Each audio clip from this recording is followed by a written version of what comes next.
Good morning বন্ধুরা, কেমন আছো তোমরা? আশা করছি ভালো আছো, সুস্থ আছো। চুমকি হাজরা ব্লগ চ্যানেলে তোমাদের সবাইকে স্বাগত। আর আমিও ভালো আছি। আজকে সকালবেলাতেই মাটি দিয়ে ঘরটা নেতা দিতে এসেছি। আমি কিন্তু কখনো মাটি দিয়ে নেতা দিই না, গোবর দিয়েই নেতা দিই। কিন্তু অনবরত বৃষ্টির জন্য ওই ঘরটা ভিজে স্যাঁতস্যাঁতে হয়ে গেছে, তো কালো কালো লাগছে। সেই জন্য ভাবলাম আজকে মাটি দিয়েই নেতা দিই। মাটি দিয়ে নেতা দিলে ঘরটা যখন শুকিয়ে যাবে তখন বেশ খড়ি পাড়া লাগবে, দেখতে ভালো লাগবে। তারপরে এই গ্যাসের জায়গাটা পরিষ্কার করব। এখানে যাবতীয় বাসনপত্র ছিল, বোতল থেকে শুরু করে সমস্ত কিছু কলতলায় নামিয়ে দিয়েছি। গ্যাসের উনুন জালি সব কলতলায় নামিয়ে দিয়ে ভালোভাবে আজকে গ্যাসটাকে মুছে নেবো। কেননা আজকে নিরামিষ খাবো, সেই জন্য এত আর কি। তা না হলে গ্যাস কিন্তু প্রত্যেক দিনই মুছি, কিন্তু এরকমভাবে তো মোছা হয় না। আর দিদা দেখো চা খেয়ে হাত পা ছড়িয়ে বসে আছে, আর পাশের বাড়ি মেজমার সঙ্গে গল্প করছে। তো অনবরত বৃষ্টিতে ভিজে ভিজে কাজকর্ম করেছে, বোতলে জল ভরেছে, বাসন দিয়েছে, দিয়ে এখন টুটিতে বাজছে। তাই আজকে আর কাজ করতে পারবে না, হাত পা ছড়িয়ে বসে আছে। আর তাছাড়া আমিও বললাম আপনি বসুন, আপনাকে কিচ্ছু করতে হবে না, আমি কাজ করে নিচ্ছি। যখন দিদা থাকে না তখন কি আমরা কাজ করি না? দিদা হয়তো পারবে না, সেই জন্য করতে যাই ছুটে। পিড়ে মোছা হয়ে গেছে, আর এই ঘর দুটো মোছা হয়ে গেছে। আর এখন জামা প্যান্টগুলো মাখিয়ে নিচ্ছি। বিট্টু আর বিট্টুর বাবার এই যে মোটা মোটা জিন্সের প্যান্টগুলো আছে সব কাদা মাখা, তারপরে ময়লাও হয়েছে, সেই জন্য সব মাখিয়ে দিচ্ছি। আর আজকে সকাল থেকে ভালো রোদ্দুর দিয়েছে, খুব ভালো রোদ্দুর। রোদ্দুরটা দেখে আর সামলাতে পারলাম না, তাই ভাবলাম যে আজকে জিন্সের প্যান্টগুলি মাখিয়ে পরিষ্কার করে দিই। তাই মাখিয়ে এখন ভিজিয়ে রেখে দেবো। এখন কাচবো না, পরে কাচবো। মোটামুটি কিছুটা কাজ হয়েছে, আর এখনও কত কাজ। সারা বাড়ি আমার জন্য খেলা করছে দেখো বন্ধুরা। এই সব কাজগুলো আমাকে এখন একটা একটা করে নিতে হবে। আর এদিকে বিট্টু পড়া করছে, আর দিদা তক্তায় শুয়ে আছে। পিড়েতে বসেছিল, তো পিড়েটা মুছেছি, সেই জন্য তক্তায় গিয়ে শুলো। ও বেচারা আজ শরীর খারাপ। আর এখন বাসনগুলো মাজতে এলাম। তো একদিক দিয়ে ভালো হয়েছে, মানে উনুনে পুরা হাঁড়ি বা কড়াই কিছুই নেই, সব মানে গ্যাসে এখন রান্না বান্না হয়েছে, তাই সাদা। সেই জন্য বাসনগুলো মাজতে হয়তো কষ্ট হবে না অতটাও, পোড়া থাকলে বেশি কষ্ট হবে। সব বাসনগুলো মাজা হয়ে গেছে, জল বোলানো হয়ে গেছে, এখন একটা একটা করে ধুয়ে নেবো। আজকে এত কাজ, আর অনেকটা বেলা করে কাজেও লেগেছি। আর সকাল থেকে কলের জলটা দিয়েছে, খুব ভালো হয়েছে। কেননা বাড়িতে অনেক কাজকর্ম থাকলে জল দিলে কলে খুব ভালো হয়। তা নাহলে অনেক জল বইতে হয় তো বালতি করে, সেইটা অনেকটা সময় চলে যায়। সকাল থেকে আজকে একবারও বাসন ধুইনি, কাল রাত থেকে বাসনগুলো পড়ে আছে, সেই জন্য এত জড়ো হয়ে গেছে। অনেক বাসন হয়ে যায় বলেই না প্রায় দিনই আমি সকালবেলাতে উঠি না, বাসনগুলো আগে ধুয়ে নিই। কিন্তু আজকে আর ধোয়া হয়নি দেখো, তাই কত জড়ো হয়ে গেছে। সব ধুচ্ছি, আর অল্প অল্প করে জায়গা মতো ঠিকঠাকভাবে গুছিয়ে গুছিয়ে রেখে দিয়ে আসছি। বাসনগুলো তো ধোয়া হয়ে গেছে, এবার শিল নোড়া বটি এইসবগুলো ধুবো। তো বটির মধ্যে যে কোথায় আঁশ থাকে লুকিয়ে দেখতে পাই না ধোয়ার সময়, যখন তরকারি কাটতে যাব তখন আবার ঠিক চোখে পড়ে যায়। তাই ভালো করে নিখুঁতভাবে ধুয়ে নিচ্ছি। আর এখন এই গামলাটা ধুবো, এই গামলাটা করে বিচ্ছুরামটাকে খেতে দিই। যত আটা আর ভুসি লেগে যায় শুকিয়ে উঠতে চায় না, সেই জন্য না আগে থেকে অনেকক্ষণ ধরে ভিজিয়ে দিয়েছিলাম। কেমন উঠে যাচ্ছে দেখো, নরম হয়ে গেছে। বাসনগুলো সব ধুয়ে আমি একবার ঘাট গিয়েছিলাম, সেই তখন মাখিয়ে রাখলাম না জামা কাপড়গুলো, ওইগুলি কাচতে। বাড়িতে জল পড়ছে তবুও ঘাট গেলাম, কেননা পুকুরের জলটা এখন খুব পরিষ্কার হয়েছে। এই যে অনবরত বৃষ্টি হওয়ার জন্য, তো পুকুরের জলে কাচা ভালো হয় না, বলো কাচা ধোয়া ভালোই হয়, কিন্তু অগত্যা এখন বাড়িতেই সব কিছু করি, পুকুরের জল ভালো থাকে না বলে। তো দেখে এসেছিলাম একবার, তো সেই জন্য গিয়েছিলাম কাচতে। আর এই উঠোন ধোয়া কলতলা ধোয়া পড়েছিল, ভাবলাম শাশুড়ি মা ঘরে আছে ধুয়ে নেবে। ও বাবা, এসে দেখি যেমন তেমনই পড়ে আছে। সেই অগত্যা আমাকেই ধুতে হচ্ছে, কি আর করব বলো, কিছুই তো করার নেই।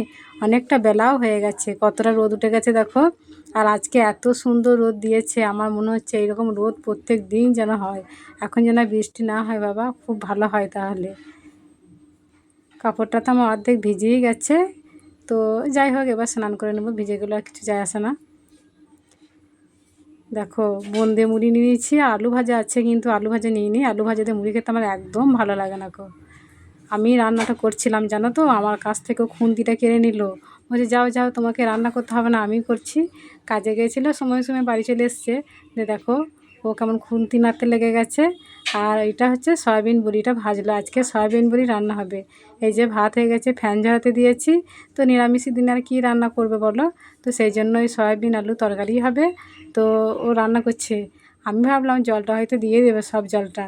তো দেখছো বাবা নতুন নতুন রাঁধুনি তো এখন নতুন নতুন স্টাইল মেরে রান্না করছে। তো জলটা আর কি দিল না সব। পাশে কিন্তু আমি দাঁড়িয়ে আছি, আমি বললাম ঢেলে দাও হয়ে গেছে তোমার মশলা দিয়ে কষানো, তো শুনলো না, বলছে না আর একটু ঢাকা দিয়ে রেখে দিই। আজকে আমার রান্নার চাকরিটাও খেয়ে নিল। আমি কিন্তু বলিনি একবারও যে আমি রান্না করব না বা তুমি করো, কিন্তু নিজে থেকে এসেছে। তো যাই হোক, মাঝে মধ্যে এরকম ইচ্ছা জেগে ওঠে ওর।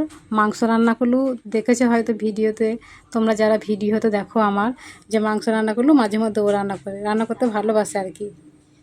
ওইদিকে ও রান্নাটা করছে আর আমি বিড়ি কলাই কৌটোর মধ্যে ভরে ভাতে দিয়েছিলাম। তো কলাইগুলো সে বুতাম বুতাম হয়েই আছে, সেদ্ধ হয়নি একটু, সেই জন্য আমি এখন শিলে বাঁধতে এলাম। দেখো সাদা সাদা বিড়ি কলাইগুলো, তো বুতাম বুতাম হয়ে থাকলে ডাল খেতে ভালো লাগবে বলো, তো সেই জন্য। আর কত সুন্দর রোদ দুধ দিয়েছে দেখো, রোদে আমার মাথা গরম হয়ে যাচ্ছে, তবু বাবা এই রোদই ভালো। এবার দেখি রাঁধুনির কত রান্নাটা হলো। আমি বললাম অল্প করে জল দাও, কেননা ডাল হবে, তো সেই জন্য অল্প করে জল দিয়েছে। পাশে কিন্তু আমি দাঁড়িয়ে দাঁড়িয়ে সব বলে দিচ্ছি আর সমস্ত কিছু হাতের কাছে জোগাড় ব্যবস্থা করে দিয়েছি। ও শুধু দাঁড়িয়ে দাঁড়িয়ে খুন্তি নাড়ছিল। রান্নাটা যেমনই হোক না কেন, ভালো হোক বা মন্দ হোক, ওকে কিছুই বলা যাবে না। ও তো করেছে ইচ্ছা করে, মানে চেষ্টা করেছে, এটাই অনেক, তাই না? এদিক দিয়ে আমিও একটু বিশ্রাম পেলাম। তা আমি বলছি একদম মিট কেসে ভরে দাও, বাইরে রাখার দরকার নেই, বিড়ালগুলো যাওয়া আসা করে লাফিয়ে লাফিয়ে। আমাদের বাড়িতে বিড়ালে খুব অত্যাচার। বললাম ফুটো জামবাটি ঢাকা দিয়ে দিতে, ও আবার থালা ঢাকা দিয়ে দিচ্ছে গরম গরমই। তাহলে গন্ধ হয়ে যাবে না যদি রাতে একটু থাকে তরকারি। আর এই যে তেল লঙ্কা ভাজা হয়ে গেছে, মানে ভাতে আলু দিয়েছি সানবো। আর হবে ওই বিড়ি কলাই ডালটা হবে, খুব মিহি করে বাটা হয়ে গেছে একদম ডাল ডাল করে। আর ওই বুতাম বুতাম কলাই নেই, ব্যাস এই রান্না। ওইদিকে রান্না বান্না করছে আর আমি জামা কাপড়গুলো সব গুছিয়ে গেছি, তুলে নিচ্ছি, সব শুকিয়ে গেছে, তো রোদে পুড়ে যাচ্ছে আর কি। তো সেই জন্য বললাম তাহলে আমি এই দিক দিয়ে করে নিই, অনেকগুলো জামা কাপড় মেলা আছে, তো তো ঝাঁট পাত দেওয়া বাসনপত্র ধোয়া এসবগুলো আমি করে নিচ্ছি। আর ওইদিকে রান্নাটা করছে দাঁড়িয়ে আছে, তো ভালোই হলো। এরকম যদি প্রত্যেক দিন করে তাহলে প্রত্যেক দিন তো খুবই ভালো হয়, কিন্তু সেটা কিন্তু করে না, ও যেদিন ইচ্ছা হয় সেদিন করে।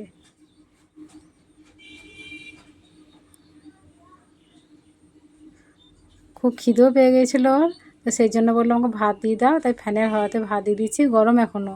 তো বিট্টু এখনও খাইনি, এখনও স্নানই করেনি, আর আমিও এখন খাবো না, আমি পরে খাবো। ওকে এখন দিয়ে দিও যখন খিদে পেয়েছে। আজকে কি হয়েছে জানো, ওকে ভাত দিয়ে আমি শুয়ে পড়েছিলাম আর ঘুমিয়ে গেছি, ভাত খাইনি। সেই 4টের সময় উঠে ভাত খেলাম, তারপরে কাজকর্মগুলো করলাম বিকেলে। আর ও তো ঘুমিয়ে গেছিলো, তো এখনই উঠলো, মানে দুজনে আজ বিশাল ঘুমিয়েছি। পুজো তো খুব খাটাখাটনি হয়েছে, রাত্রে অনেক রাত করে শোয়া হয়েছে, ঘুমটুম ভালো করে হয়নি। দিয়ে দুপুরবেলায় এত অলস আসছে কদিন ধরে, তো ঘুমও হচ্ছিল না। আজকে কিন্তু ভালো ঘুম হয়েছে, খুব ভালো লাগলো। তো বন্ধুরা আজকে ভিডিওটা এই পর্যন্তই, দেখা হচ্ছে আগামী পর্বে।